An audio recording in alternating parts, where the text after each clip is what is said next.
Assalamualaikum warahmatullahi wabarakatuh. Sebelumnya perkenalkan, nama saya Muhammad Fazuripan. NIM saya AB1B0292. Di sini saya akan menjelaskan tentang praktikum transmisi distribusi tenaga listrik, yaitu pada percobaan 4 energi metering. Langsung saja saya mulai. Di percobaan 4 ini terdapat 3 sub. Yang sub pertama yaitu konstantameter pada maksimum indikator. Tujuan dari percobaan ini yaitu mendapatkan konstantameter dari maksimum demand indikator. Terus selanjutnya kita ke dasar teori. Kita ke pertama yaitu KWH. KWH meter adalah alat untuk mengukur energi aktif yang menggunakan suatu alat hitung serta memakai asas induksi. KWH meter tersebut merupakan alat untuk menghitung jumlah kerja listrik dalam waktu, yaitu watt per jam dalam waktu tertentu. Selanjutnya yaitu MDI, yaitu mencatat kebutuhan beban dasar energi listrik. Mereka juga dapat mengukur beban puncak, tetapi tidak dapat merekam korsleting mendadak atau arus termotor yang tinggi. Sebagian dari MDI yaitu ada dial terhubung dengan sistem bergerak, petunjuk pada dial, setel ulang perangkat pecahan, penunjuk pin. Di sub 1 ini alat dan bahan yang kita gunakan yaitu AC supply, maksimum demand indikator atau power meter, moving iron yaitu voltmeter di sana, terus ada ampere meter, terus ada resistive load dan kabel konektor. Pada percobaan ini kita mendapatkan nilai yaitu beban atau R-nya, arus dan volt.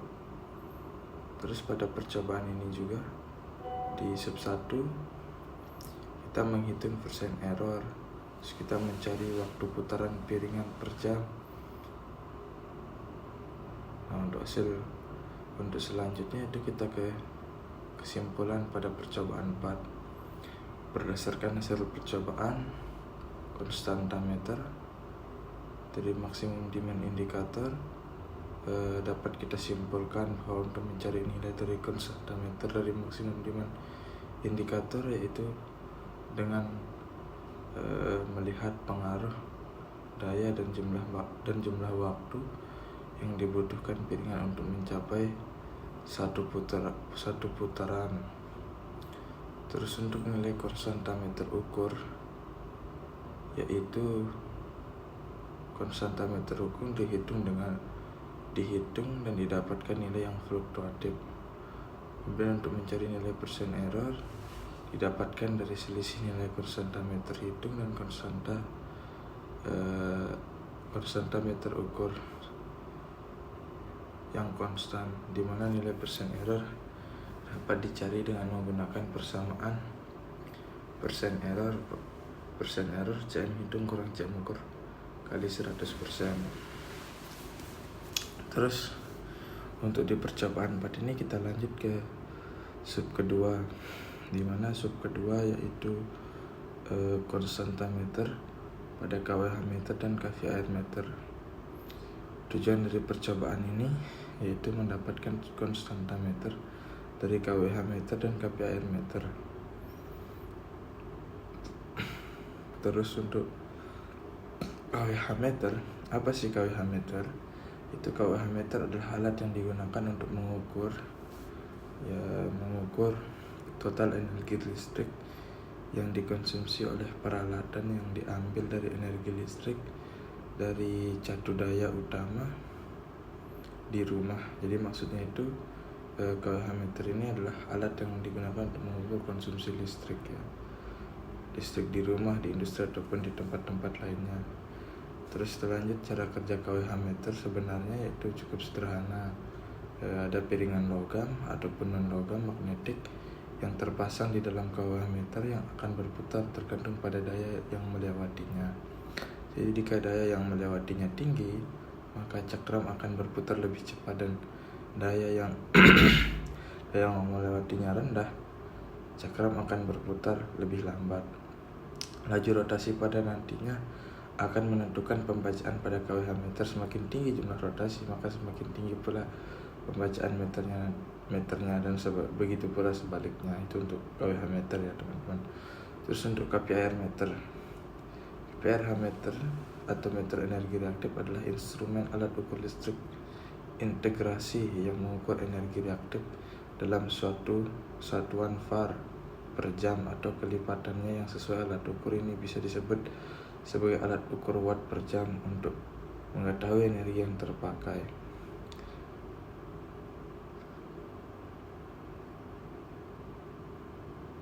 Ya, selanjutnya yaitu alat dan bahan yang kita pakai di sub 2, yaitu ada supply ya tentunya, AC supply, power meter, moving iron voltmeter, moving iron ampere meter, KWH meter, terus KPIR meter, KPIR meter, resistive load dan capacitive load di situ. Terus selanjutnya analisa ya, berdasarkan hasil percobaan yang telah kita lakukan ya, di situ dapat disimpulkan ya, kita lanjut kesimpulan saja. Dapat disimpulkan bahwa konstanta meter hitung dari KWH meter semakin meningkat, yaitu 110,29 sampai dengan 170,63, di mana diketahui nilai konstanta meter ukur yaitu 120 ya. Ini yang udah ditentukan ya, yang untuk diketahui itu konstanta meter ukur. Sedangkan nilai konstanta hitung dari KPIR meter yang didapatkan semakin menurun, di mana diketahui dari nilai konstanta meter itu yaitu sekitar 75, selisih dari konstanta meter hitung dengan nilai konstanta meter ukur pada KWH meter dan KPIR meter itu menyebabkan persentase error, di mana untuk mencari persentase error itu menggunakan persamaan persen error sama dengan mutlak CM hitung kurang CM ukur mutlak kali 100%. Ya, itu mungkin untuk kesimpulan dari sub 2. Selanjutnya karena di percobaan ini ada 3 sub, yaitu sub 1 sudah saya jelaskan tadi dan sub 2. Sekarang kita ke sub terakhir yaitu sub 3, di mana di sub 3 ini berjudul menghitung daya dengan konstanta meter. Ya, tujuan dari percobaan ini yaitu mendapatkan konsumsi daya aktif dengan menggunakan konstanta meter atau konstanta meter. Terus yang kedua, mendapatkan konsumsi daya reaktif dengan menggunakan konstanta meter, yaitu yang dimana tujuan pertama tadi yaitu dengan konstanta meter KWH meter dan konstanta meter KPIR meter. Ya. Kita lanjut ke dasar teorinya ya. Energi meter adalah alat ukur yang mengukur besaran daya listrik selama waktu tertentu. Terus tipe-tipe dari KWH meter itu ada, yang pertama ada tipe elektrolit meter, terus ada tipe motor meter, dan yang ketiga ada clock meter. Fungsi KWH meter tersendiri yaitu mengukur besarnya energi listrik yang pertama, terus yang kedua mengukur hasil kali tegangan, arus, dan faktor, di mana persamaan untuk mencari KWH yaitu kilowatt hour. KWH sama dengan P kali I kali cos P kali T per 1000, yaitu untuk persamaan untuk mencari KWH. Terus di sini juga kita akan membahas daya listrik ya, di mana daya listrik kita definisikan sebagai kecepatan aliran energi listrik pada suatu titik jaringan listrik tiap satu satuan waktu dengan satuan watt joule per detik dalam SI. Daya listrik menjadi besaran terukur adanya produksi energi listrik oleh pembangkit maupun adanya penyerapan energi listrik oleh pembangkit listrik. Itu untuk definisi singkat tentang daya listrik ya. Terus selanjutnya yaitu Daya listrik ini ada banyak ya, ada daya aktif, daya reaktif, dan daya semu. Dimana saya mulai jelaskan satu persatu, yaitu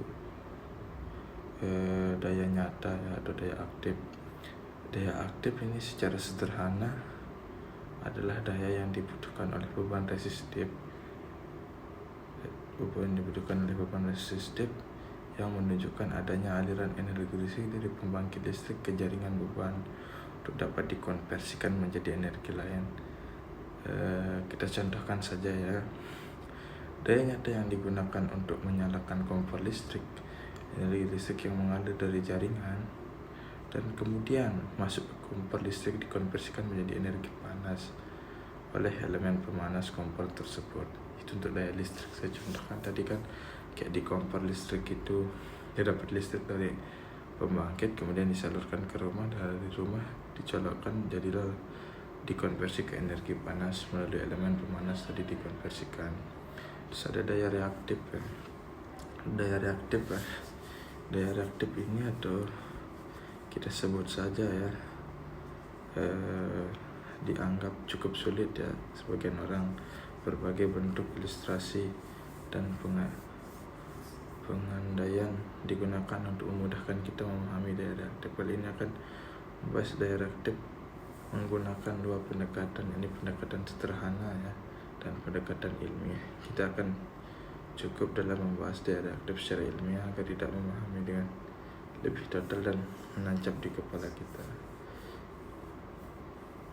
Terus untuk daya semu ya, daya semu ini atau daya total kita kenal dalam istilah kita, yaitu daya semu ini adalah hasil perkalian antara tegangan efektif dengan arus efektif. Apa sih tegangan efektif atau PRMS? Adalah nilai tegangan listrik AC yang menghasilkan daya yang sama dengan daya listrik DC. Pengertian tersebut juga berlaku arus RMS ya. Di rumah kita tegangan RMS secara sederhana yaitu 220 volt atau 220 volt tersebut adalah 0,07 bagian tegangan maksimum sinusoidal.